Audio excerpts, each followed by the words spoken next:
Community Access Television. Thank you to MCAT for coming today and for being such a steady supporter of the SBC's programming for many years. Is that good sound? Do you have any good? Okay. So by all means, help yourself to food and drink at any time through the program. My name is Jenny Mish. I think I've met everybody. I'm the Executive Director of the Sustainable Business Council. We're really excited to have our first social sustainability series where we're really emphasizing the social aspect of the triple bottom line, people, planet, and profit through a series of 3 events on workplaces, and you're at the first one. We want to thank our sponsors. Great, thank you. For the series, Balance Tech and Axiom IT Solutions have been fabulous, as well as Pat McCormick Realtor, The Good Food Store, Your Energy Fix, of course Mountain Line, who's one of our main presenters tonight, Family Dental Group, Kent Watson and Associates, Territorial Landworks, and our media sponsors, the Missoula Independent, the Missoulian, and the Trail Radio. Thanks for those of you who mentioned that you saw us in the Missoulian or heard us on the radio or different things like that. And we really want to thank Adventure Cycling for hosting this series. We're excited to be here surrounded by bicycles and photos of bicycles. Big Sky Brewing and Liquid Planet helped to provide the drink, and Uncle Bill's sausages. Are those good sausages or what? I'm like really pleased. So, and with us today is Ann, who Ann Little recently opened Sunrise Coffee Shop and Moonlight Kitchens. Did I say it right? It's a coffee shop and a commercial kitchen that shared their space with us to help present tonight's event, and they're wonderful SBC members. So we are so grateful to have so many wonderful SBC members, among them Jeanette Rankin Peace Center, that has, if you didn't know, they have plates and silverware and glasses and cloth napkins and a few other things that are available for people to borrow in the community and use, so that we are producing less waste. And so we're supporting that, and they supported us tonight. And so thanks to Jeanette Rankin Peace Center, also another valued SBC member. So you may know that coming up in April, the SBC is announcing that the month of April will be the month of moving Missoula towards zero waste. And we're going to have a whole full calendar of events. So if your organization has any kind of waste reduction story to tell, or would like to gather people, or if you have an event during April, like perhaps for Earth Day, that you'd like to try making it a zero waste event, we're doing a webinar on how to do a zero waste event. We're gathering contributions for the calendar so that we can celebrate what everybody's doing. We also are going to be putting out a 40-page guidebook towards about waste in Missoula, and maps and checklists about how to do a waste audit for your business, and lots of tools and information. What are the blue bags about anyway? So are you going to show the video? Is it possible, or is it? Try to see it. I think the audio is just from here. So it won't come out very good on the video, but it's only 30 seconds. You can, is it going to work? If it works, we'll see it. The Sustainable Business Council is planning a whole month dedicated to moving Missoula towards zero waste in April 2015, with a 40-page guidebook, a webinar on how to organize a zero waste event, and a full calendar of tours and hands-on activities.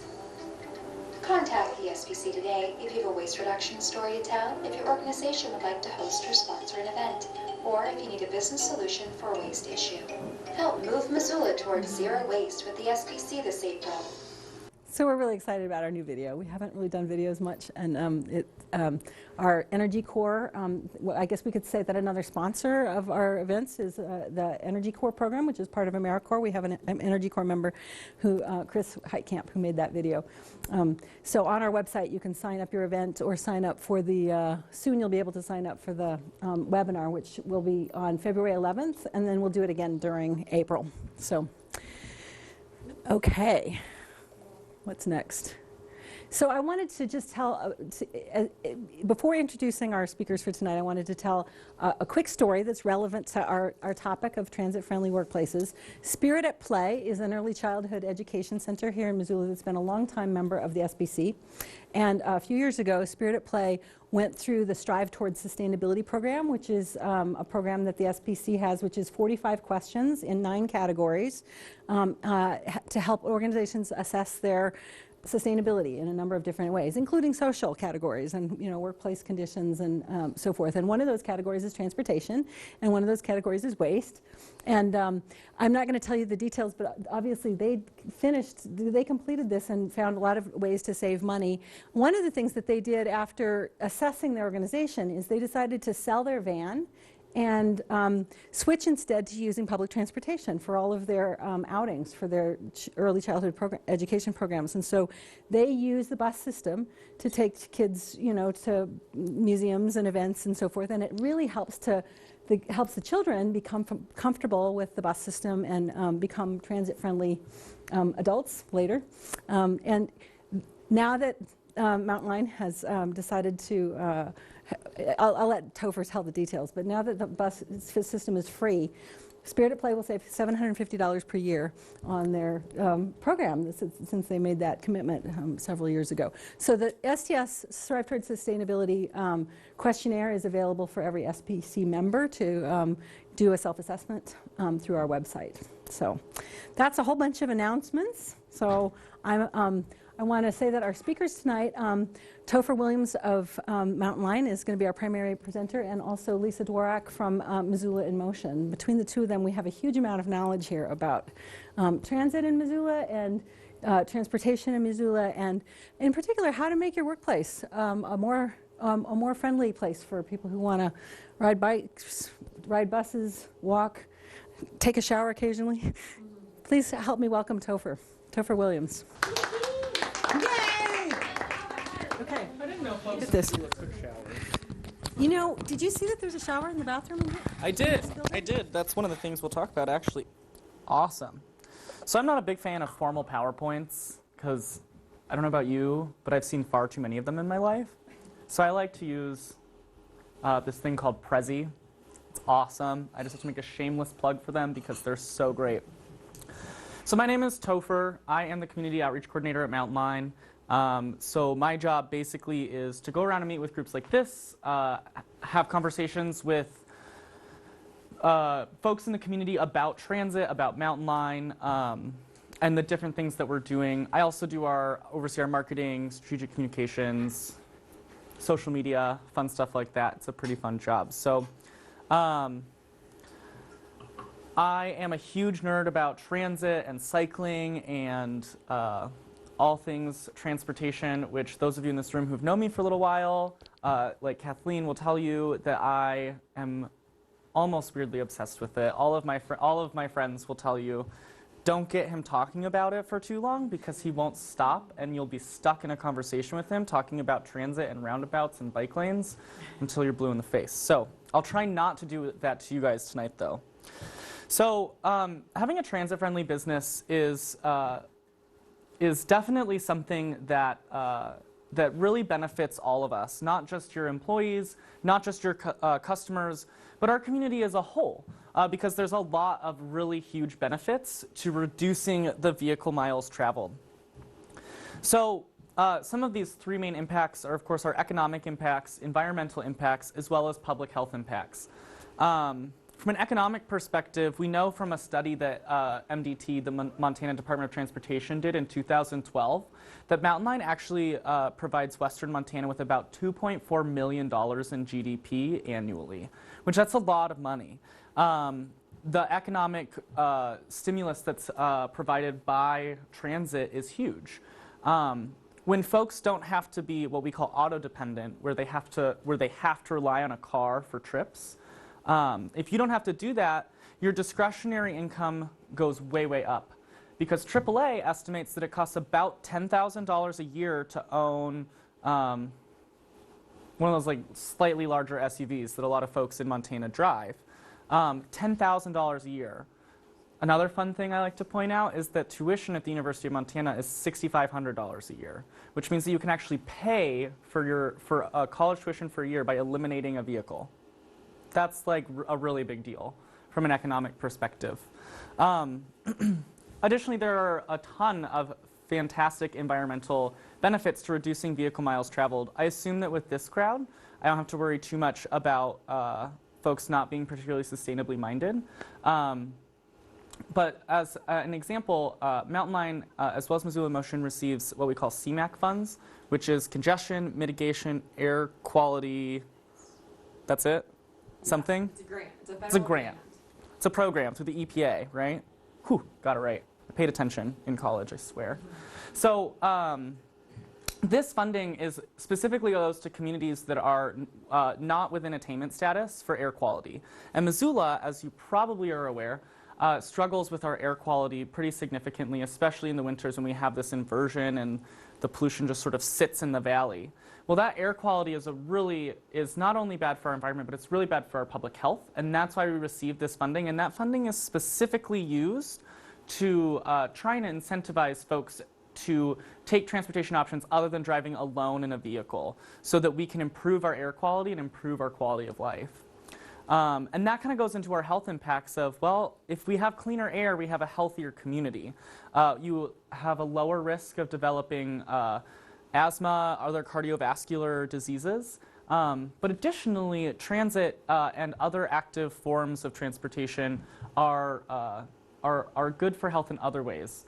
My favorite statistic regarding this is that walking for 30 minutes a day reduces your risk of getting type 2 diabetes by 50%. Which means that your 15-minute walk to the bus stop in the morning and your 15-minute walk home from your bus stop in the evening gets that 30 minutes of walking in, which reduces your risk of getting type 2 diabetes by 50%. Ooh, there we go. That has the potential to, really do a lot for public health. And when we encourage folks to do things like bike, walk, and bus, they're in better health, and we reduce our community's overall public health and healthcare spending. Which, as we all know, over the last several years has been a really hot topic, not just here in Montana, but across the country as we see healthcare costs increasing. Well, that was kind of fun. Transit experience.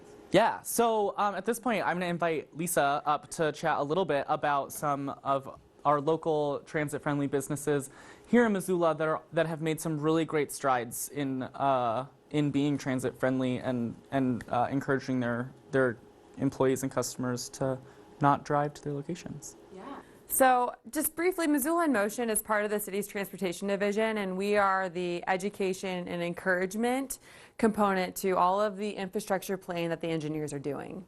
And we are funded through CMAQ funds. And really recognizing that even if you build infrastructure, and as we build bike lanes and have really great connections between trails and sidewalks, if people aren't encouraged to use it, then they're not going to. And so through our programs, we're really that rewards and incentives. So people feel empowered and they feel comfortable using it and they get out there and try it. And one of our programs is the Transportation Best Practices Awards. And so we have a number of employers, and it's free to be an employer partner through our Momentum program. They fill out this application every year, and they earn points for ways they encourage their employees to use the many transportation options that Missoula has. And the higher they score, they are either a bronze, silver, or gold recipient of this award. And so Ecology Project International is pictured here, and what they actually did is they have been a bronze and silver recipient, and they've used their prize money, in addition to public recognition that we give to these businesses. They decided to put their money towards this covered bike storage. So they teamed up with a local Boy Scout troop, and an Eagle Scout project for that troop was to build this covered bike parking. Covered bike parking is great for many reasons. When we get rain or snow, you can park your bike outside of away from the elements. And so it's really attractive to offer that to employees and at your workplace and even to your customers. Missoula Parks and Recreation encourages all of their employees to bike to and from meetings. Their director, Donna Gockler, she really views it as a way to prepare for a meeting or a presentation and then to detox afterwards, recognizing that a happier employee is a more productive one. And so by being able to bike or carpool or walk on the trail to and from meetings or take the bus, her employees are going to be more productive and happier at work and enjoy their job more and want to come back the next day. Can I just make a point on that? Yeah. There's some really fascinating research that's coming out right now that points to taking transit, biking, and walking actually being extremely good for your personal well-being and for your happiness levels, because biking, walking, busing, these active forms of transportation, they release endorphins in your brain that make you a happier person in general. On the other end of that, we actually are seeing some really interesting research come out about the impacts on your brain from driving. It's a very complicated process to drive, and what we find is that folks who drive, they actually over time become more pessimistic and less trusting of other individuals, which is very interesting. If you think about it, when you're in a car, you have cut out 90% of your communication with other people, because 90% of the way we communicate is with our body language, with our tone of voice, with the way that we look at each other. And when that's totally eliminated, that's why we have this thing called road rage. There isn't such a thing as walking rage or busing rage or anything like that.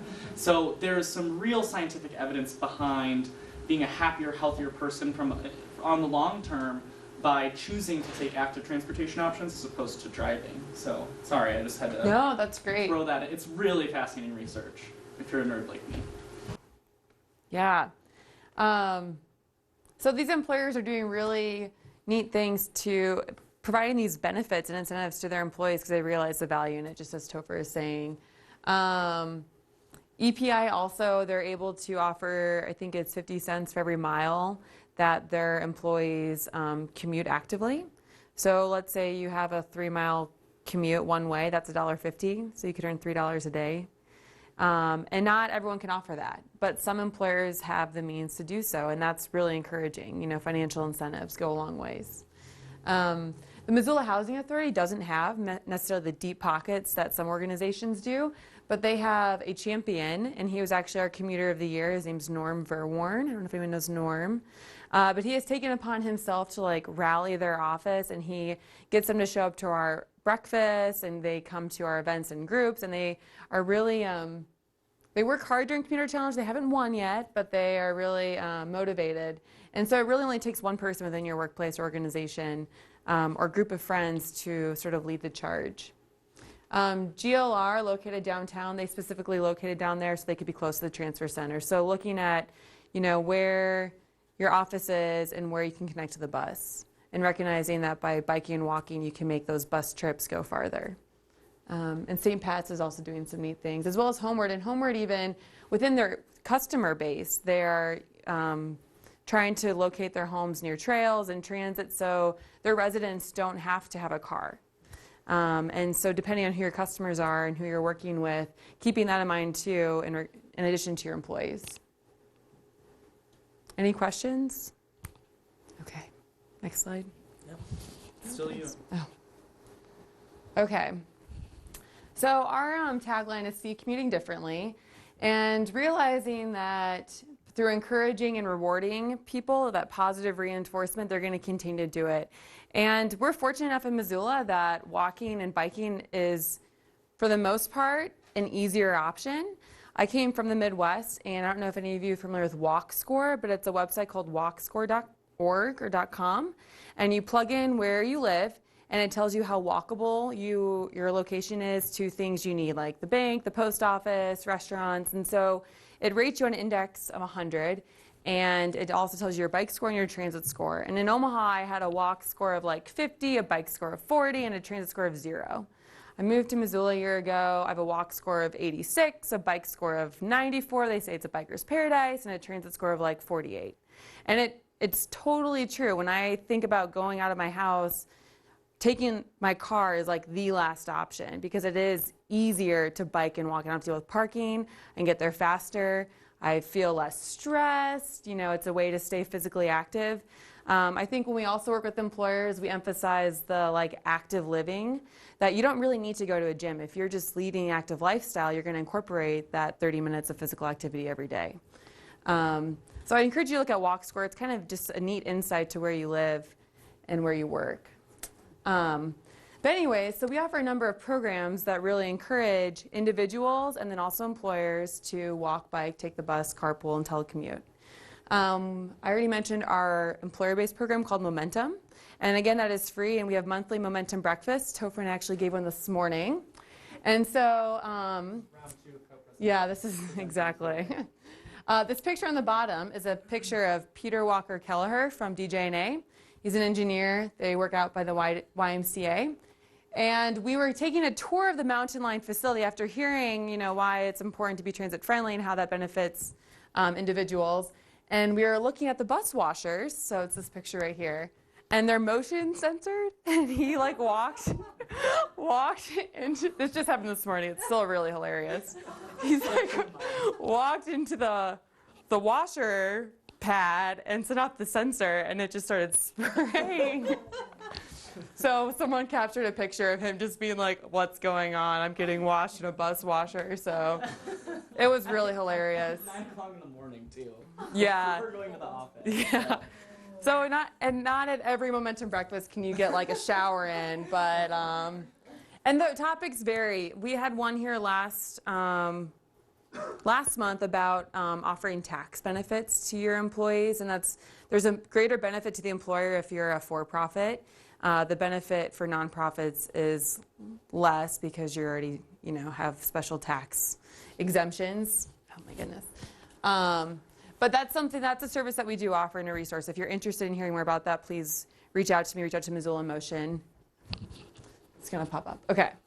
And our Momentum program will also do we'll go into your workplace, do a quick 4-question survey and see who of your employees are interested in just trying, any mode other than driving alone. And we'll work with those people. If they want to ride the bus, we'll help them route plan. We'll help them do transfers. We'll help them pick out bike routes. We'll help them connect, walking to a bus route. And we'll really just hold their hand. For a lot of people, the barriers to walking, biking, and taking the bus are pretty simple, especially if you don't have to factor in family and whatnot. That's when it gets a little bit trickier, and we realize that.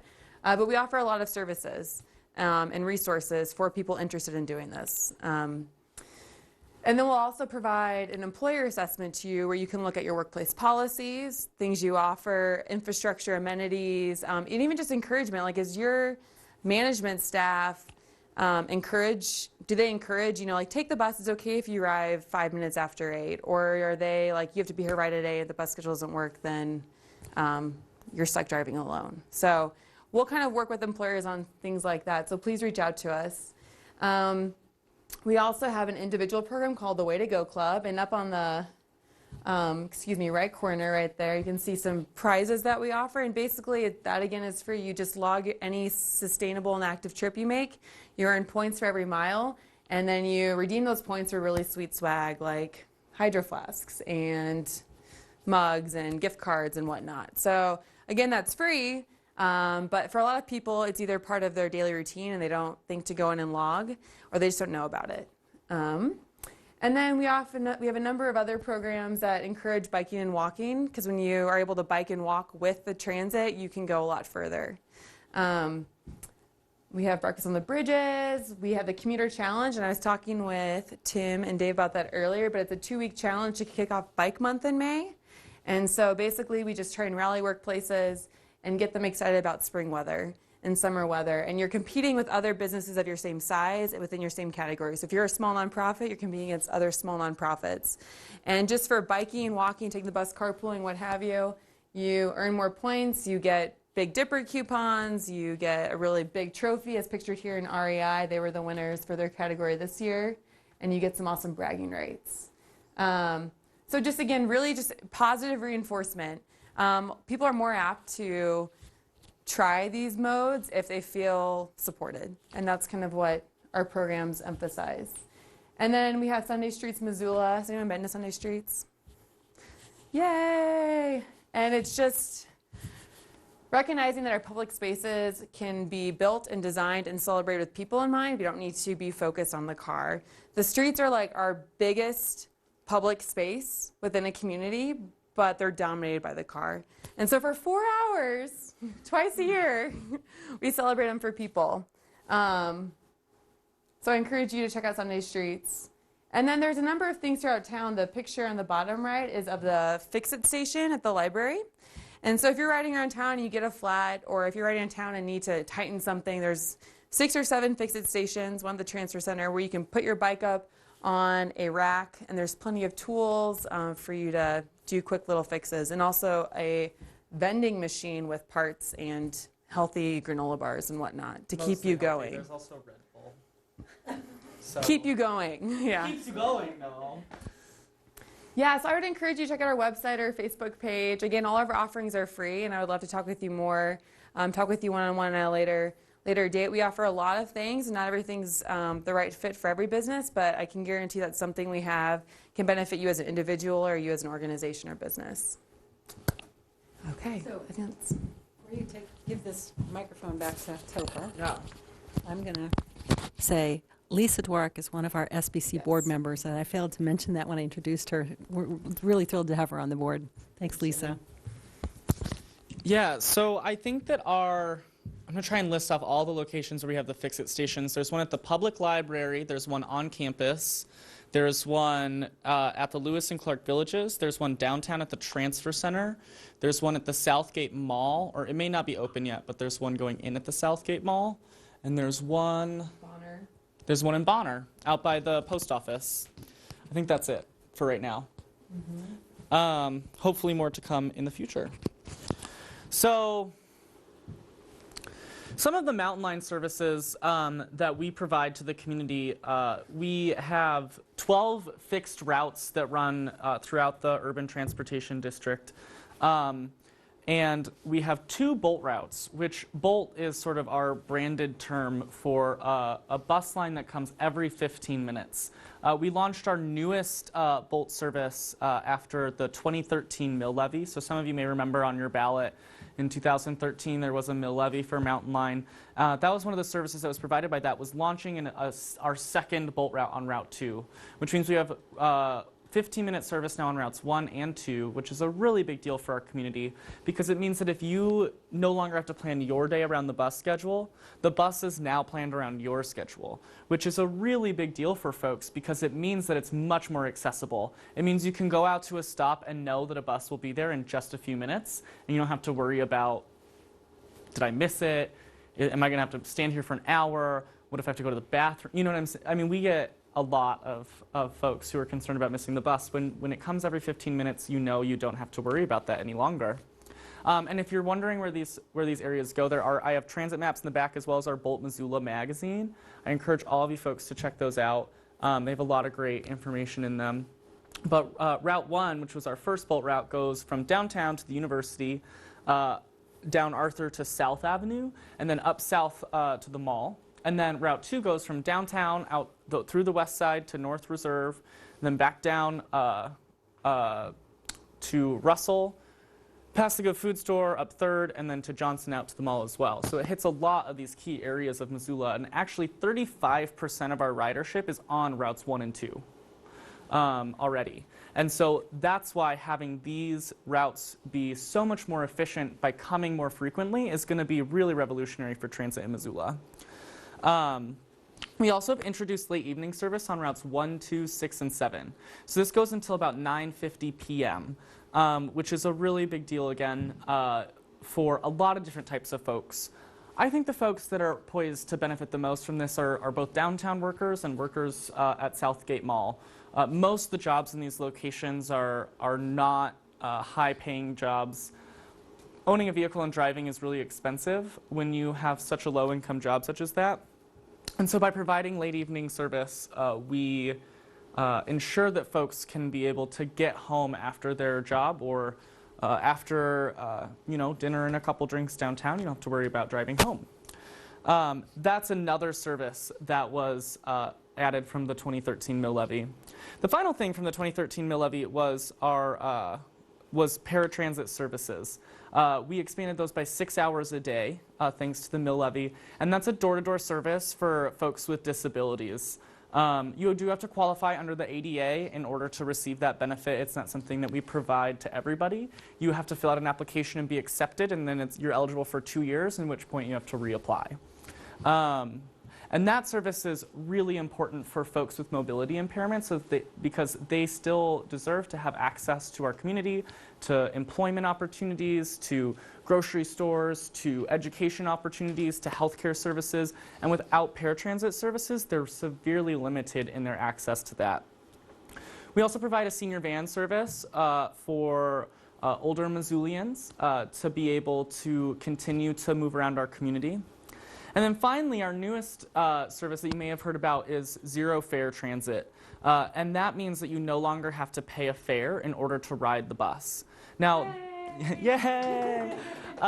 So that was not a result of the mill levy. That's something that happened because we had 14 different community partners who came together to provide the funding for that. And I'm trying to remember, you know, I did not include the names of all of them, but they are on the sheets in the back, or back there, so you can check those out if you want. But they're a really diverse partnership. These are folks like St. Patrick Hospital, Community Medical Center, Missoula Aging Services, the University of Montana, Southgate Mall. There's a lot of different folks who have come together to provide the funding for this for 3 years. And so with that, we're anticipating about a 40 to 45% increase in our ridership over the next 3 years, which is really significant. That really helps our community benefit from some of those things we talked about at the beginning, from reducing our traffic congestion, improving our air quality, and keeping folks healthier and happier. Does anyone have any questions about the Mountain Line Transit services? And there's an app, right? Oh, yes. We have a mobile app that is now working. It wasn't this morning, so that's exciting. It's really slick. I wish I could connect my phone to the projector to show you, but it shows buses live on the routes as they drive around.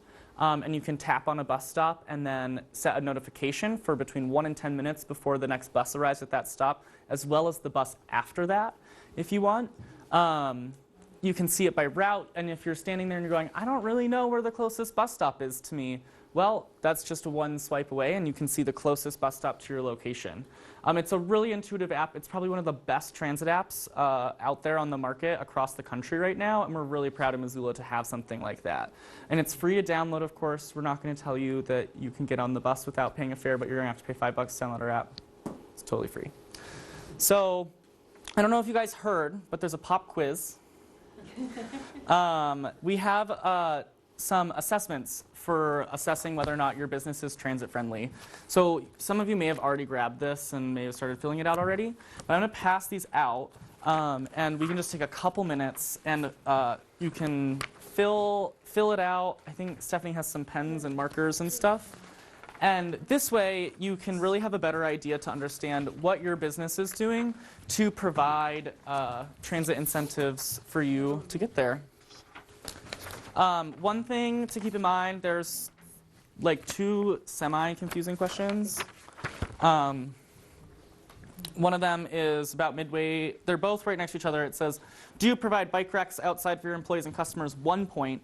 Or covered bike storage for employees to keep their bikes in better condition, 2 points. That means if you have covered bike parking, you get 2 points, but if you only have a bike rack, you get 1 point. If that makes sense. There's 2 questions like that, so just... And having only a bike rack is still really good. It's still good. That's why you still get a point for it. But having covered bike parking is even better. So yeah. I just want to say that there's a real incentive as far as locating your business close to buses or bike paths, because in our case, we got to eliminate one of our parking spaces, which was huge, because we put in extra bike parking and because we're a block and a half from a bike path. And I also want to thank you guys for plowing and keeping clear the bike paths, because that's a service you don't hear about. And people go, I don't want to bike in the winter, I can't get there. That's not true, because the bike paths get cleared. You're absolutely right. In fact, I think that word on the street is they typically get plowed a little more quickly than some of the other streets around town. So The trail is maintained by Parks and Rec, and they do a fabulous job. And the on-street lanes are maintained by the city, and they do a pretty good job. I'm certain, I know this from many conversations with the mayor's office on really snowy days, because we keep in close contact when we have a really big storm. They would love to hear that from you, because they don't hear that ever. All the feedback they get is every time it snows, it's like, we hate the city of Missoula. No. And that reminds me, Ben Weiss, the city's bike ped manager, who is located within the transportation division, offers a bike rack program, and he'll split the cost 50-50 if your business does need bike racks. You got two, and he's not going to just eat the cost to meet your zoning requirement, but if you are looking to go above and beyond when expanding or building or relocating, then he'll help you with that. Or if you just need more bike racks, he'll split that cost with you in addition to what you already have. So,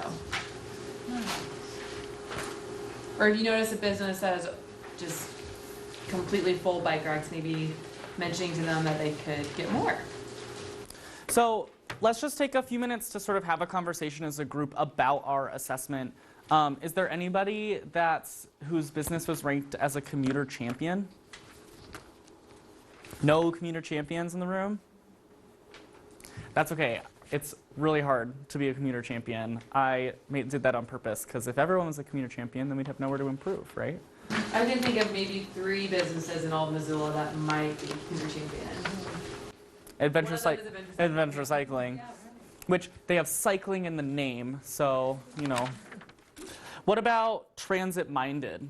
Who has an organization that's transit minded? Do you want to talk a little bit about what things your business is providing? Well, we're half a block from 2 bus routes, number 2 being one of them. And I have really noticed increased ridership just driving down the road, more people waiting at the bus stop.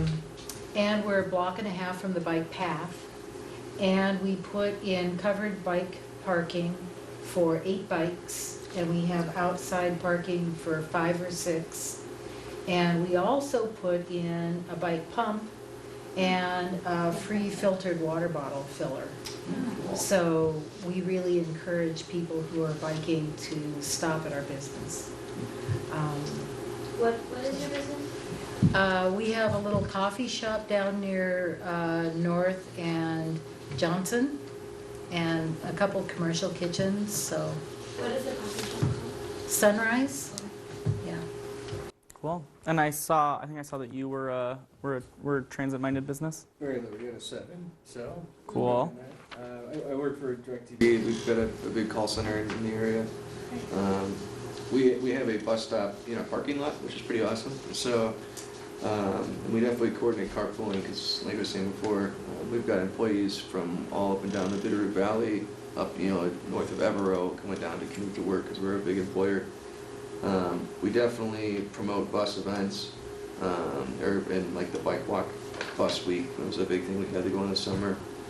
We have facilities on site for day locker storage, we have showers, and we have an exercise room facility as well. And we have like 7 bike racks, I think. None of them are covered, so I just have like a trash bag on my seat. But yeah. I heard you guys recently had a big renovation on your workout facility. Yeah, they just invested a ton of money into some new gym equipment to make it pretty awesome in there. Very cool. We heard about that because we had someone else from DirecTV who was at our morning presentation. So. And that's again our Momentum Breakfast, and I invite you all to attend that. So. It's fun. So who falls into the category of back to the basics? Yeah, do you want to talk about some of the things that you're doing, and then maybe some of the things that your business is not doing? Well, a lot of the questions I feel like aren't a good. They're not very practically applicable for us because being a retail business, you don't have flexibility with people coming in late. And what is your business? It's a good food store. Okay. So, I mean, people have to be at work at a certain time, and I know, for one, a lot of our employees, because we're open from 7 to 10, a lot of our employees either need to be at work earlier than the first bus runs or need to get home from work later than the last bus runs. So that really limits. I love the bus. I'm very pro-bus. I ride the bus when I can, but it already means that many days a week I can't ride the bus to get to work. So the flexible schedule we're out, and a lot of the other things like encouraging people to take the bus to events or providing bikes or cars for people to use to run work errands, we don't have. It's not really relevant to us. I feel like the things that are relevant to us, we're doing a good job on. It's just unfortunately telecommuting doesn't really. Right. What are some of the ones that are really working well for you? Well, I mean, we have covered bike parking. We have completely enclosed covered bike parking. We have a lot of covered spaces, and we've just significantly increased the number of them. We have a robust in-house competition for the I think it's the Commuter Challenge. You right? guys are winners every year. Yeah, it's like it's a strong competition in-house. So on those times a year when there is an event that a lot of employees are going to, like Safety Fest or something, I coordinate everybody's carpooling to try to get as few cars to go as possible. We have a bus stop right in front of us. And you guys are now on new 15-minute service too. Yeah, which is great. I mean, I would love it if the hours were extended, and I think it would dramatically increase how many employees rode the bus. I know that has a cost, and I don't know what the feasibility for that is like. But I definitely think that the increased frequency is also, I see more employees at the bus stop across the street. So we've got lockers, we don't have showers. Those were the ones that I was able to say, oh, we're doing that. Who else was in that back to the basics category? Yeah? Do you want to talk a little bit about it? Yeah, I guess I could. I sort of feel the same way that the survey doesn't speak to my organization necessarily. I work with Garden City Harvest on the Youth Harvest Project. So I was really interested today because I work with a teen crew, and the majority of them ride the bus as their only option. And where is Garden City Harvest located again? I'm forgetting. Our offices are right near Currents by the baseball stadium. But our program is up at the Peas Farm in the Rattlesnake. So that was another thing. We're kind of not in a real busable area and don't have a lot of flexibility in that regard. Some of the facilities questions, again, are things that we're on leased land, and so we don't have the option of installing some of that stuff. So we do have bike racks. We do a lot to encourage and help our crew with carpooling, and at the beginning of the season, we ride the bus to our first training day to make sure that everybody knows their route and all that stuff. Cool. So we do a little bit of that. But yeah, I guess I came tonight because I'm curious about ways that we could be more friendly in that regard, make it a little easier for our crew. Cool. So did anyone fall into back to the basics? Yeah? Yeah, and I guess a lot of these aren't very applicable to me. I'm my only employee of my own business, and so. And what is that? Resource Energy. I install solar panels. Okay. But I'm very conservation minded and oriented, and so just kind of being aware and getting more knowledge, I guess, is a big part of my being here. So, what are some of the things that were applicable on the survey? well, for me as an individual, I guess I work out of my home a lot. I do most of my computing type work from home, but I also have a shop separately. So, as my own employee, I'm very flexible with my hours. I can be,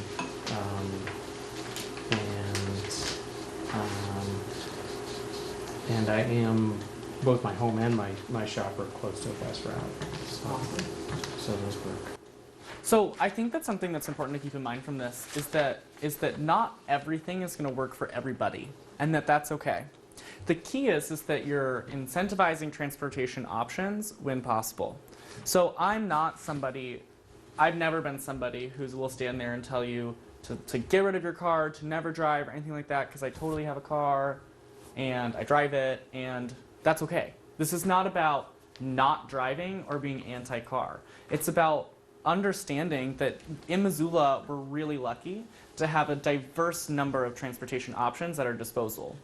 I used to do work specifically on the university campus with the U-Dash system, the university buses, and doing outreach and working with university students to try and get them to think about commuting to campus without driving, because that's like the easiest place to get into Missoula without driving is to the university campus.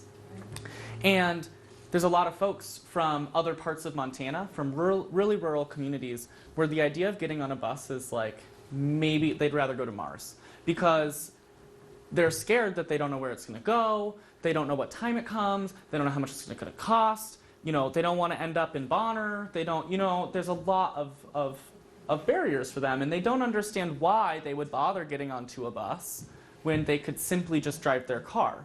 And so the way that I frame it for them is well, if you have a ranch and you have a farm, right, and you need to go and you're doing work on your farm and you're out, I'm not a farmer, and you're planting your seeds or harvesting or whatever it is that you do on a farm.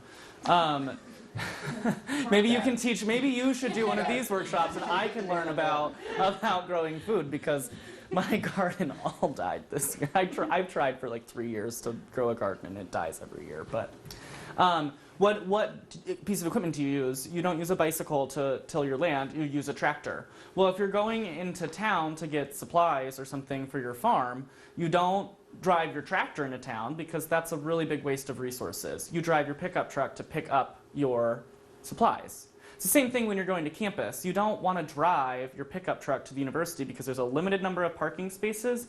You're going to be battling it out. It's going to take you forever, and it's going to be really difficult. Instead, you look at biking or you look at taking the bus, because that's the best use of your money and the best use of your resources. And I found that analogy really rings true with students, especially from rural areas of Montana, when you make it a sort of a ranch analogy. But it's true. It's a smaller amount of resources that's invested in order to getting somewhere, and you have a diverse number of options in doing that. So if the car is the method of transportation that you need for the trip that you're making, great. Drive the car. If you can bike somewhere, try biking. If you can take the bus there, try taking the bus. It's about identifying the option that makes the most sense for the trip that you're making. And what you'll find when you start thinking that way is you'll start becoming more strategic with your trip planning. You'll combine 2 or 3 different trips into one. You'll go fewer distances on less money and time. So this is my contact information and Lisa's contact information. Please feel free to get in touch with us whenever. I know that both of us are our jobs are to work with folks like you guys and with the public to make sure that we're resources on all this stuff. So that's about all I have for you this evening. I would love to answer questions or whatever that you guys may have. Are there any questions? Yeah. I'll go back to my feedback. I'm curious, what would it take for there to be earlier and later bus service? Yeah, great question. We have a variety of public input, public processes that we invite the public to come and give us feedback on what they want to see in the future from their community bus system. So the last one was in 2012, and I think the update is in 2016. Maybe, something like that. So the next time we do the update to the transportation plan, 2016, that's what I thought. In 2016, there's going to be another big opportunity for Missoulians to come out and participate in a public process. That's how we got the 9:50 p.m. service and the increased frequency on Route 2 it was a direct result of that public input process. That's where the decision to run a mill levy came from, specifically on those services, because that's what Missoulians expressed that they wanted. So participating in that 2016 public process and then supporting the outcomes of that are going to be really important. It's going to take additional, you hit it right on the head, it's probably going to take additional funding. It's going to take investment from the community in order to do things like that. So I think what's going to be key is participating in the public process and then supporting initiatives to implement that. And by that, do you mean like voting for the mill levy, or do you mean actually like using the service, or what do you mean when you say supporting? I think both. I think both. You know, I don't know what the future will hold as far as the method of funding in which we would be looking at. It could be a mill levy, it could be private partnerships, it could be, I mean, who knows? But like supporting funding initiatives for transit is really important, both on the local, state, and national level. We see, I mean, whenever there's talk about cutting budgets in Washington, D.C., the first thing that comes up is public transportation and biking funding. It's like a really easy thing to cut because everyone goes, no one really needs cycling funding. It's whatever. So I think that being engaged in the political process, being aware of the things that are going on, and advocating for that to your elected leaders is going to be really important. There's very, very few organizations out there that are actively working to promote transportation options within the political realm. And so getting involved with a few that are like Transportation for America, things like that, to really grow that movement of why is the United States the furthest behind in public transportation in developed nations. It's kind of weird if you think about it. I don't know if that helps you at all, but Well, it does. I want to make sure I understood also, because you said the funding for the expanded bus service came from the mill levy, but you said also from that group of community funders. that's where Zero Fare Fare? specifically. Okay. So it was both of those pieces. Correct. Okay. I also, working with Sussex School, which is kind of by the Good Food Store, they worked one-on-one with the former GM of Mountain Line to sort of finagle that route a little bit to meet their schedule, and they're an employer of 20 people. So they just had one person, and you can tell me to cut Are you up. telling everyone to call me and start asking to change the I routes? said GM, don't worry. Uh-oh. I am not the We had GM. one really persistent person that kept saying, you know, our employees want to take the bus. Is there any way we can have some influence in this route schedule? And they didn't give Sussex exactly what they wanted, but they were able to work a little bit to make it doable. So I don't know, I would suggest, you know, keeping in touch with Topher or even reaching out to the general manager. Yeah. But Sussex is an example of an employer that really just stuck with it. And they represented the Sussex community, you know, The families, yeah. parents, But kids as well. as far as riding the bus as encouraging to encourage increased service, that's also really important. Who lives or works in the Rattlesnake? I know you do. Are you the only one in this room? So I hear on almost a daily basis from individuals that either live or work in the Rattlesnake that say, our transit service stinks. It comes every hour and it's not convenient and it was reduced 2 years ago and what the heck. And the response that I'm able to give is not one that everyone likes to hear, but it's the truth in that the service was reduced because no one rode it. No one was riding that bus line. And when we're looking at providing services for Missoulians that will really benefit all of us, we need to be providing services in areas where people are actively utilizing the bus. Like I said, routes 1 and 2 account for 35% of Mountain Line's overall ridership. So investing in those areas is the best way that we can get more people on the bus, which benefits more people in Missoula by reducing traffic congestion, improving air quality, and mitigating parking problems. So the best way to catch the attention of Mountain Line's board and to really encourage that type of investment is by riding the bus in those areas that maybe not be super convenient to you, but it sends a message that you are prioritizing that and it's worth it for the investment. And that's why the Rattlesnake service was reduced, was because no one was taking advantage of it. And they said, well, and people say, well, you know, I definitely can't do it now because it's even less convenient. And the answer is still the same of, well, no one was riding it when it was more convenient. So why would we as a community revert back to that? You know, it's a tough. But the change that you guys made does help us because our crew is coming to work in the Rattlesnake from those areas, the Right. Route 1 and 2 areas, and the real struggle for our crew specifically is the time making the connection, having to wait downtown to catch that Rattlesnake bus, and so now having the 15-minute increments to get to the transit center really does take time off of their commute to get up there. And that's fantastic. So, Great. Well, I know we could keep talking for a long time, and I want to encourage people to stay and talk, but I'm going to sidle up next to this microphone instead of putting it on and say thank you very much, Topher, and thank you very much, Lisa, for being our presenters tonight. Thanks again to the Adventure Cycling for sharing the space, and to all of our sponsors for supporting this event. Appreciate you all coming out. I wanted to just mention again that our social sustainability series really, you know, I mean, we at the SBC, our mission is to advance a vibrant local economy built on sustainable practices. And sustainable practices come in many different forms.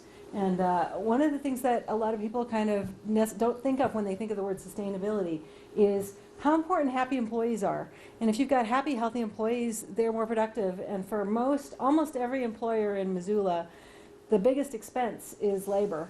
And so investing in those employees is going to make your workplace a better place to be, better quality of life, healthier, happier employees, and that improves the customer experience as well. And so it's one of the easiest ways, if you're going to invest a little money, you know, to actually improve the financial bottom line in addition to the social and ecological bottom lines. So the rest of our series, next 2 weeks from now, on February 5th, we're having another event in this room, again with local food and drink, with a panel of 3 speakers on creating inclusive work environments.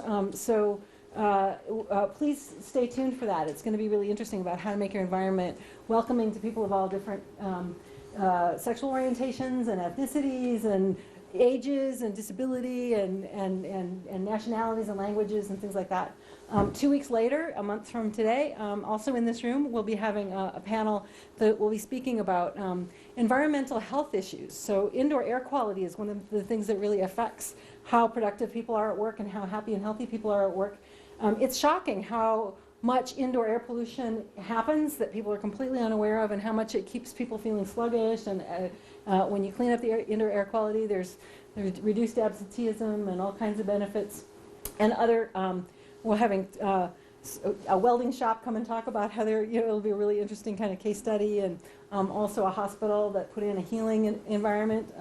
So come to our events, sign up on Facebook. Please sign in on the sheet in back if you'd like to get our weekly newsletter. The SBC is, in addition to Zero Waste Month, we have the Environmental Vice President of Staples coming in March at the business school. So we've got tons of things going on, and would love to have you stay connected. Thanks for staying a little late tonight. We usually try to keep these a little shorter, but these guys were just saying such great stuff that never be such an attentive audience. So stay as long as you'd like. Thanks again to everybody. Have a great night. Thanks to MCAT.